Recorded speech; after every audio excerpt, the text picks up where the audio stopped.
These headphones changed everything, and I hate them for it. The Bathys are Focal's first attempt at a pair of Bluetooth headphones, and let's get the $800 gorilla out of the way. These are pricey, about $250 more than the AirPods Max, and about twice as much as the Sennheiser Momentum 4 or the Sony XM5. Are they worth the $800? That depends. I'll start with the sound because I think that's the most impressive part about the Bathys. At this price point, you really start to get into diminishing returns territory. So the question I found myself asking was, is the sound on the Bathys that much better than other cheaper headphones? For me, my immediate comparison points were the Apple AirPods Max, the Master & Dynamic NW65, and the Sennheiser Momentum 4. Also, I'll say right up front that if you're looking for something that's great with movies and video games, there are better options out there. These are very music focused. If you want something for movies and games, I recommend something with more of a spatial quality like Apple's Spatial Sound or Sony's 360 Reality Audio. That all said, to put it bluntly, I thought the sound from the Bathys was absolutely fantastic, and it's definitely among the best sound of any Bluetooth headphones that I've used, but best is subjective. I will say that I've had a bit of a hard time going back to other headphones without automatically comparing them, and most of the time, the Bathys win. I'll talk about some of these comparisons later on. There are 3 ways that you can listen to these: via Bluetooth, using the 3.5mm audio jack, and using DAC mode, which I'll cover in a bit. For wireless, these ship with Bluetooth 5.1 and handle the SBC, AAC, aptX, and aptX adaptive codecs. I wish these had shipped with LDAC, which, if you're using Android, can offer significantly better sound. And if you want to know what all this means, I have a video about codecs that I'll link below. Speaking of Bluetooth, these can be paired with up to 8 devices and can be connected to 2 at a time. Unfortunately, the app doesn't show a list of all the connected devices, so you'll just have to remember what's there. Diving into the sound overall, I would describe these as clear but warm. It has a lot of body, which sounds full and resonant. With that body, however, comes a very intimate sound. It doesn't have a particularly wide soundstage, meaning that you won't feel like you're surrounded by musical instruments, but it's more like you're enveloped by the music itself. Very smooth without feeling muddy at all. Focal pulls this off by using their aluminum magnesium M-Dome driver, which it's a dynamic driver, so it will give more of an organic sound than, say, planars in the same price range. For me, however, I wanted a little more treble because I like a little more detail. The Bathys, however, will smooth right over that, which is wonderful if you just want something to relax to. By the way, if you're finding this useful, please consider hitting that thumbs up button. And if you want to see more of these reviews, go ahead and hit the subscribe button because I have a few of those coming up in the near future. A big thing to note, by the way, is that the positioning of the headphones on your head is crucial with these. For me, having them lower relative to my ear gave them a much more mid and even low heavy sound, whereas moving them up a little bit shifted the balance toward treble. As for bass, it's definitely there, a little punchy but never overpowering. It also lacks the deep bass physicality that you get out of something like the Sennheiser Momentum 4, but overall it's still satisfying and, again, relaxing. And that's how I would describe these. These make pretty much everything sound good, if not necessarily exciting. If you want to make these a bit more exciting, that's when the in-app EQ comes in. In the app, you'll find a 5-band equalizer that lets you save your own custom presets. You also get 4 default presets, which will make these sound more relaxing, more exciting, or bring it more in line with the reference Harman target. I ended up adding 2 more settings for myself, one for audiobooks to emphasize voices, and one for hip hop to help boost that bass to a more exciting level. All in all though, I feel that the default EQ setting was fantastic and I rarely touched it. For most people, I'd recommend moving it into the dynamic setting and leaving it there. Note that the volume in that setting does drop a hair. Still, I do wish there was an option for a more granular equalizer for the subset of folks that really enjoy shaping their own sound. One bonus here is that the equalizer setting that you set up will apply to other devices. It'll carry over with the device. So whatever you set up in the app will apply it if you have it, for example, connected to your computer and are using DAC mode. So yeah, let's talk about DAC mode. It makes a huge difference in the depth and detail that you get out of these. They're great in Bluetooth mode, but I feel that what they lack in detail here, they don't make up for in excitement. DAC mode transforms all of that. And in this mode, you still have that warmth from before, but you also have more overall resonance, more depth, and more detail with the sound. I'm assuming you're using a good source. If you're using a data saver on Spotify, for example, this won't really matter and you've overpaid for headphones. But if you're using a lossless source, there you'll start noticing the differences. My recommendation here is simple. Wherever reasonable, to get the best sound out of these, you really should be using DAC mode. If you're using Android or a computer, you can just use the USB-C cable that's included with the headphones for this. If you're using an iPhone, you'll need to get a USB-C to Lightning OTG cable. I'll put a link below to the one that I've been using. As far as volume went, I liked the dynamic range, so it got quiet when I needed it to be quiet or loud when I needed it to be loud. Most of the time, I kept it between 20% and 50%. So for sound, my overall rating here is 4.5 out of 5. Just a quick note, I grade things from a scale of 1 to 5, where 1 means I hate it and 5 means that I love it. When it comes to the frequency or emphasis, there isn't anything that I didn't already love that I couldn't fix with the EQ, but I do wish they had a wider soundstage and that they were better for movies and games. I've been using these for about a month now, and they've pretty much become my daily driver. I use them every day to work, I wear them around the house, and I take them with me whenever I travel. In fact, there are times when I use these for 8 hours a day, so I definitely find these comfortable. There's a little ear heat sometimes, but the leather is breathable, so it was never bad. In fact, I really like that the pads are thinner but spacious, both in depth and how open they are. My entire ear fits in them. I did think that maybe I'd be a little put off by the weight on these. They come in at 357 grams or 12.5 ounces, which is about the same as the AirPods Max, but they've been fine for me.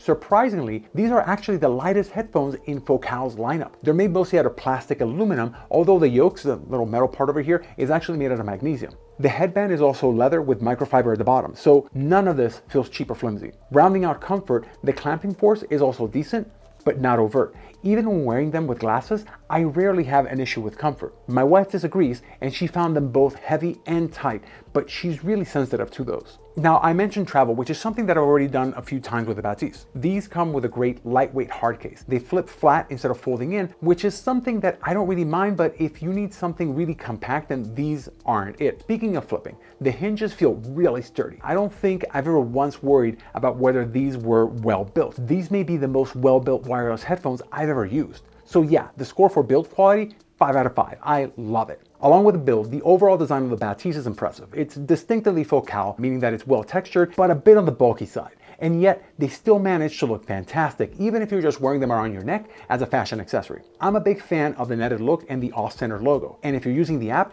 you can choose whether to light up the logo or not. But design is more than just looks. It's also about how you use them. The Bathys stick entirely with physical buttons, and it's all pretty standard fare. Easy to use, easy to feel, and just very well thought out. There's also the app, which is clean and straightforward. Just remember to tap the gear icon at the top right if you want to change the device's name, pick your voice assistant, turn on auto standby, and turn on the side tone, which lets you hear your own voice better during phone calls. Everything else, EQ, noise canceling, settings, and the logo light is right on the app's home screen. The only complaint that I really have with the app is that it lacks a list of all the devices that the headphones are paired with. So for scores, I'll put usability at about 4 out of 5. While I love most everything, the button schema and the lack of paired device list takes it down a notch. As for the general design, looks, feel, and the little touches like button height, I don't know that they could have really done anything better. So 5 out of 5. I loved it. But this design does point to a few issues that I've had with them. I'll start with the battery life. The battery life on the Bathys is pretty solid. 30 hours on Bluetooth,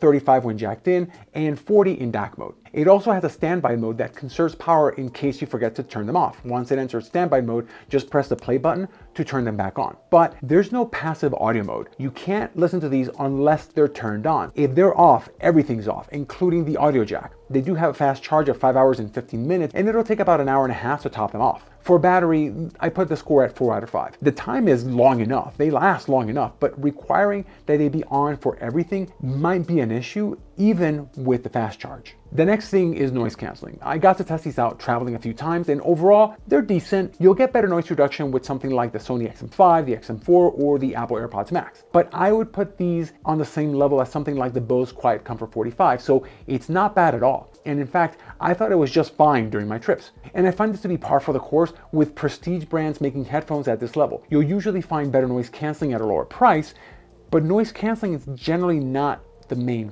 focus. You can switch between noise canceling and transparency. You can use the app to switch to a third mode, soft, which is basically no transparency but also no real noise canceling. If you're very sensitive to the cabin pressure effect, the Bathys have you covered.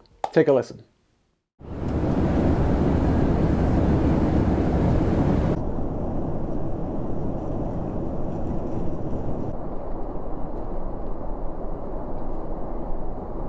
Now, the Bathys do have 8 mics to help with the noise canceling, so this might be something we could see improved in future updates. When it comes to transparency, that's a different story. They're almost a match to the Apple AirPods Max and the AirPods Pro, both of which have just industry-leading transparency modes. But the Bathys have this slight low-level hiss in the transparency mode that I don't get with any of the Apple headphones. Still, it's better than pretty much everything else out there, and I'm pleased with that. Not at all unhappy.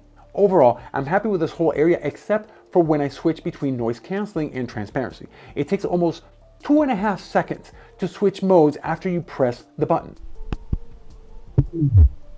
This actually made me dread switching modes, especially when I was using these during meetings at work because I'd missed almost 3 seconds of whatever the other person was saying. This needs to get way better, way faster. So for noise canceling and transparency, I'm going with a 4 out of 5. Overall, I liked it, but I expected more from the active noise canceling, and the hiss in transparency mode was a bit annoying. Plus, switching between the modes, not a fun time. One thing that I am disappointed in, however, is the general lack of high-end features like on-ear detection, individualized sound profiling, tile or Find My integration, or the addition of different sound modes or virtualized soundscaping. Sure, you have access to your phone's assistant and you can choose between that or Amazon's Alexa, but that's pretty much expected these days, and I honestly still wonder if anyone actually uses Alexa on their phones. If you do, drop a comment below because I want to know who you are. When it comes to these more advanced features, headphones at half the cost like the Sony XM5 and the Sennheiser Momentum 4 have these features,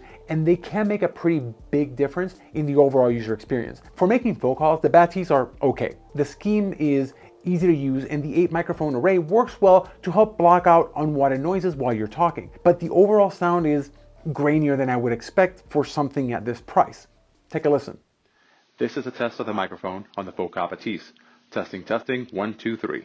And now this is the sound of the microphones on the AirPods Max. Testing, testing, 1, 2, 3. And this is the sound of the microphone on the Sennheiser Momentum 4. Testing, testing, 1, 2, 3. And finally, this is the sound of the standard Apple earbuds. Testing, testing, 1, 2, 3. For this, I'll give the Bathys a 3 out of 5. They're okay. They're on par with most Bluetooth mics out there, although to be honest, while they're satisfactory, I did expect better. I started this video by saying that these headphones changed everything and that I hated them for it. They did. And I do. Because now that I've heard these, now that I've used these, I started to get into wired headphones. Because the only real way to get significantly better sound is by going wired, by getting into apps and DACs, and by demanding more from my headphones, even if it means a higher price. Now, for context, when it comes to using these, I never use these on my computer without actually connecting the DAC mode on. I don't use them on Bluetooth. I don't use the audio jack. I just use DAC mode because that's what I've gotten used to and I love it. But to tell you the truth, when I bought these, I'd actually also bought a pair of Focal Clears. So my plan was to review the Bathys, test them, then return them because these are just too darn expensive. I didn't plan to keep them. And don't get me wrong, when I buy stuff, I tend to like to keep it and use it for reference later on, and because I don't like the idea of abusing return policies. So my thought though was to buy that, compare it to the Focal Clear, and my expectation was that I would compare the two and be like, yeah, you know what, for this price, I might as well go ahead and go wired because this gets better sound, blah, blah, blah, and so I was gonna return that. Of course, that is not what happened. The Clears are fantastic, mind you, but they're heavier than I would like. Meanwhile, the Bathys, which have all-day comfort, have replaced my Master & Dynamic MW65 as my daily drivers. And they replaced my XM5 and Bose QC45 as my travel headphones. And now I'm really considering just thinning out my collection because with these around, I just don't need a lot of these anymore. Overall score, 4.3 out of 5. In my book, that is a great score. Although I did expect more from things like the noise canceling, the Bluetooth microphone, and the directionality of sound, the spatial qualities. So the big question is whether I recommend them. And as I said at the beginning, that depends. I think it's best just to start with who these are not for. If you don't consider yourself an audiophile, then I'd argue there are other options that fit just as well, that may be better, at a much lower price. If you're going to be using the headphones primarily for movies and gaming, then there are definitely better value options out there. And even if you do consider yourself an audiophile, but you want a more bright sound, then these may sound a little bit too warm for you, too dark. As for who these are for, if you're an audiophile, consider these. If you just want a really great, high quality product primarily for music, and you have the money on hand, then this could very well be your everything headphone, except for the gym. I really don't recommend these for the gym. Still, $800 is a pretty hefty price tag. So what about alternatives? If you're just looking for sound, I'd argue that the Master and Dynamic MW65 will scratch that itch just fine. You can find that for about $300 in the US. You're giving up some comfort and some functionality, but the sound is pretty much there for less than half the price. It flies under a lot of people's radar, though I've put the sound quality at about 90 to 95% of the way there. The Bathys are more comfortable and they have an app, but otherwise the MW65 are a safe bet. If you're looking for features and sound, then I'd argue the AirPods Max if you have an iPhone. You get potentially a better soundstage and a few better features for at least $250 less. If you have Android, I'd go with the Sennheiser Momentum 4, which gives you a great sound and all the features for about half the price. And finally, if all that matters to you is sound and you don't care about noise canceling or other special features and you don't travel at all, buy yourself a portable amp like the Q-Lix 5K and then take a look at the Focal Clear, the Focal Celeste, the Mizi 109 Pro, the HiFi Man and Enda, or the Sennheiser HD600. Sure, you give up a lot of convenience, but you open up a whole world of sound. A very, very expensive world of sound. Very expensive. It's awful. Don't do it. Do it. Anyway, I mentioned a lot of products, I mentioned a lot of things. I'll put links to all of these in the comments below so you compare. And again, I'll be making comparisons to some of these, so be sure to subscribe. Let me know if you have any questions in the comments below. And as always, I hope that you found this useful. With that, until next time.